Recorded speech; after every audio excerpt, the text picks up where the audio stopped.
I wonder what Tucker Carlson did over the Thanksgiving vacation. Well, let's ask him. Tucker, what'd you do?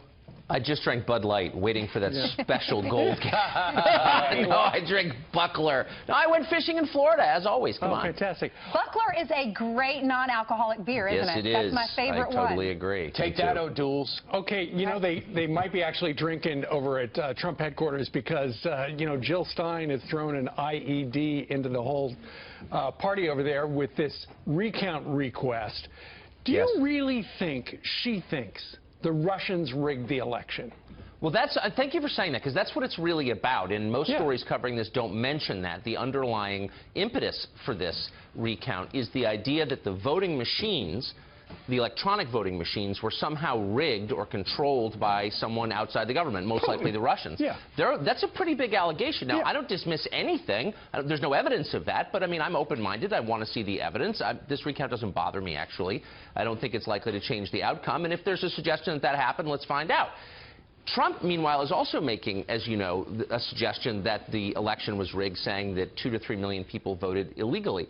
That's also being dismissed as a crackpot theory, and maybe it is. There's no evidence for that either. But both of these together add up to something pretty significant, which is people don't believe in the veracity of the election results on either side, and that is a massive problem. I really think there needs to be some kind of investigation into the results, not to overturn them, but to reassure the rest of us that you know, the system works. No, Tucker, there's no way. This recount does nothing but put more doubt, more grist in the mill, more. Yeah, you may be right. It just does nothing but hurt the president-elect. And for Jill Stein to get traction when she didn't matter all for the last 18 months is unbelievable to me. I think the purpose of this, from the perspective of Jill Stein, is not to make certain that the system is one of integrity. I absolutely agree with that. And the effect might be to delegitimize in the minds of some on the left Donald Trump, but he's already delegitimized in their view anyway. I just think we need to take 3 steps back and actually make certain that the average person believes in the sanctity of the system. And here's how you do that. By making sure that only people who are eligible to vote do so. Do you know how many states require, for example, proof of citizenship before voting? Out of 50? 0. Only 1, Kansas, tried, and in September that requirement was overturned by federal judges. So look, there are over 10 million people here illegally. There's obviously a massive incentive on the part of the left for them to vote. Why do we have a system where they can vote? You know, we have got over 10 states issue driver's licenses to illegal aliens. Yeah, so, like, good question. there is the capacity for fraud. You know, Tucker, you brought something up, and it just reminded me. If they're, you know, let's say the Russians did hack into the Wisconsin voting machines. Would you have the Wisconsin Secretary of State do it, or would you have the NSA do it? I mean, maybe they're calling the wrong people to look into whether or not. That's exactly right. I mean, look, this is a major allegation that a foreign power somehow, by remote, controlled American voting machines. By the way, if there's any proof at all, any suggestion that that's actually true, that's a 5-alarm fire in the center of our democracy. I mean, we really need to get on that. It's a pretty outrageous thing to say if you don't have proof, to allege or even imply, which they absolutely don't. But, I mean, shouldn't somebody say, okay, let's take a sober look, not necessarily recount the votes, but at the voting machines? Like, what are you saying? And press the people who are pushing this to be specific. Like, what exactly are you saying? Yeah, no one's doing that. There should be more proof. Let's talk about the transition team, because Kellyanne Conway was and Newt Gingrich on the Sunday shows talking about how they're not for Mitt Romney. But if Trump chooses Mitt Romney, my thought was she's risking a lot, because what if he chooses Mitt Romney? What does that mean for her? Well, she's obviously, and this is just my view, I think she's a very brave person to say that. She clearly means it. I agree. And if this is the new era we're living in, now everyone in Washington is scoffing, how dare she speak out of turn and without permission? But my view is how refreshing it is to see someone say what she really thinks on television for once. I mean, she's making a real case, and it's two parts. The first is, if Mitt Romney was, had a lot of support among Republican voters, he probably would have been the nominee. He doesn't, and therefore he wasn't. And so there are a lot of Trump voters who don't want to see this happen. And second, maybe more significantly, does Mitt Romney agree with Donald Trump's foreign policy positions? That's kind of a basic question.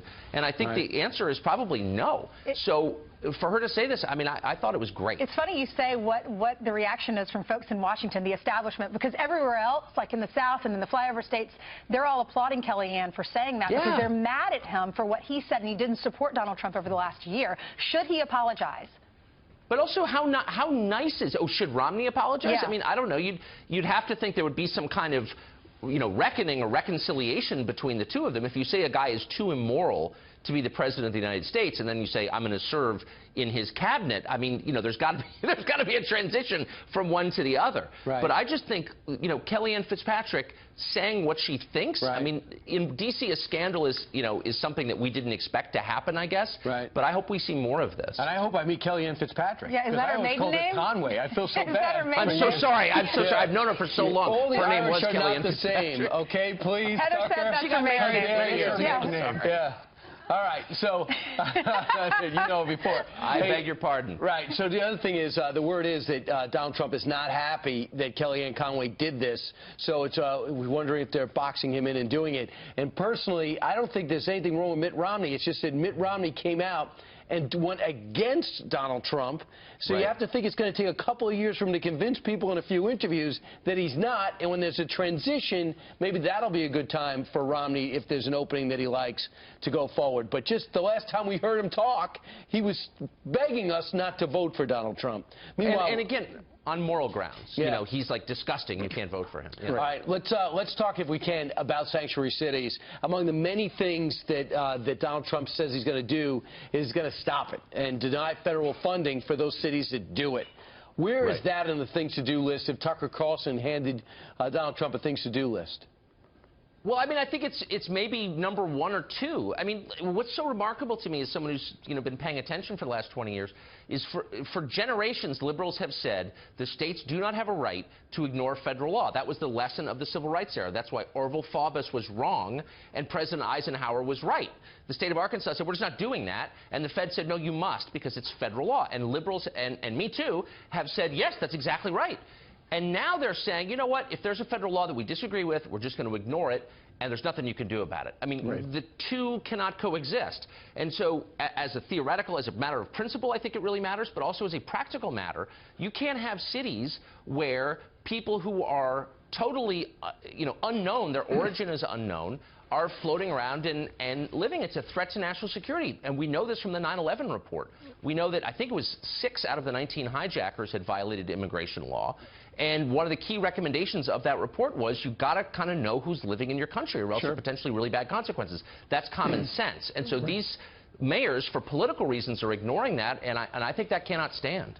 Not just mayors, it's governors down in Texas. Greg Abbott was responding to a tweet. A guy said, hey, the city of Austin just reinforced that they will forever be a sanctuary city. And then he came back and he said, yes, I'm going, is there anything you can do to reverse it? And the governor said, yes, I'm going to sign a law that bans sanctuary cities. Also, I've already issued an order cutting funding to sanctuary cities. That's really what Donald Trump can do as commander-in-chief. He can cut off the funding just like that.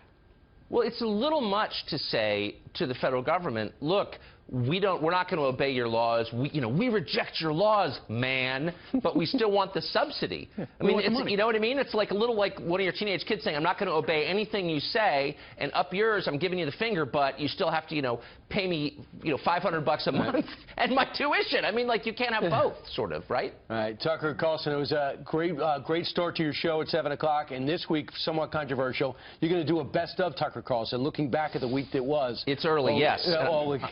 I'm also doing an autobiography.